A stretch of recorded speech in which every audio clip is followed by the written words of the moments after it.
വടക്കാഞ്ചേരി ജില്ലാ ജയിലിലേക്ക് കൊണ്ടുപോകുന്നതിനിടെ റെയിൽവേ സ്റ്റേഷനിൽ വെച്ച് പോലീസ് കസ്റ്റഡിയിൽ നിന്ന് ചാടിപ്പോയ പ്രതി വടിവാൾ വിനീത് രക്ഷപ്പെട്ടത് മോഷ്ടിച്ച ബൈക്കുമായി.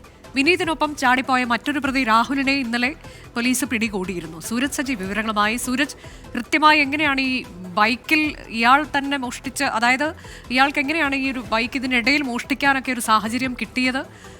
പിടികൂടാൻ കഴിഞ്ഞോ പോലീസിന് ഇതുവരെ?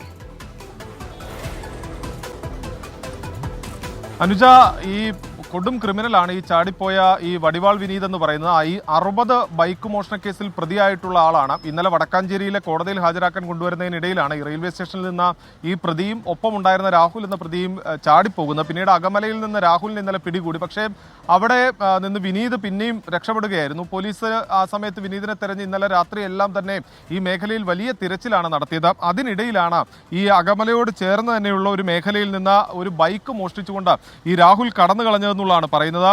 ഈ കുമ്പളങ്ങാട് വടക്കുമുറി സ്വദേശിയായിട്ടുള്ള ശരത്തിന്റെ ബൈക്കാണ് ഈ വിനീത് മോഷ്ടിച്ചത്. അതായത് ബൈക്കിൽ നിന്ന് താക്കോൽ എടുക്കാൻ ഈ ശരത്ത് മറന്നിരുന്നു. ഇന്നലെ രാത്രി 10 മണി വരെ വീടിന് മുറ്റത്ത് ബൈക്ക് ഉണ്ടായിരുന്നു എന്നുള്ളതാണ് പറയുന്നത്. പക്ഷേ അതിനുശേഷം ഈ ബൈക്ക് കാണാതാവുകയും ചെയ്തു. പിന്നീട് നടത്തിയ അന്വേഷണത്തിലാണ് ഇത് ഈ വിനീത് തന്നെ മോഷ്ടിച്ച് അവിടെ നിന്ന് കടന്നു കളഞ്ഞതാണ് എന്ന നിഗമനത്തിലേക്ക് പോലീസ് ഇപ്പോൾ എത്തിയിരിക്കുന്നത്. 10 ലിറ്ററോളം പെട്രോൾ ഈ ബൈക്കിൽ ഉണ്ടായിരുന്നു എന്നുള്ളതാണ് പറയുന്നത്. അതുകൊണ്ട് തന്നെ ഒരു 300 കിലോമീറ്റർ വരെ ഈ പ്രതിക്ക് സഞ്ചരിക്കാൻ കഴിയും. അതുകൊണ്ട് തന്നെ മറ്റ് ജില്ലകളിലടക്കം ഈ ബൈക്ക് കണ്ടെത്തുന്നതിനും പ്രതിയെ കണ്ടെത്തുന്നതിനുള്ള അന്വേഷണം മറ്റ് ജില്ലകളിലേക്ക് കൂടി ഇപ്പോൾ പോലീസ് വ്യാപിപ്പിച്ചിരിക്കുകയാണ്. അനുജ.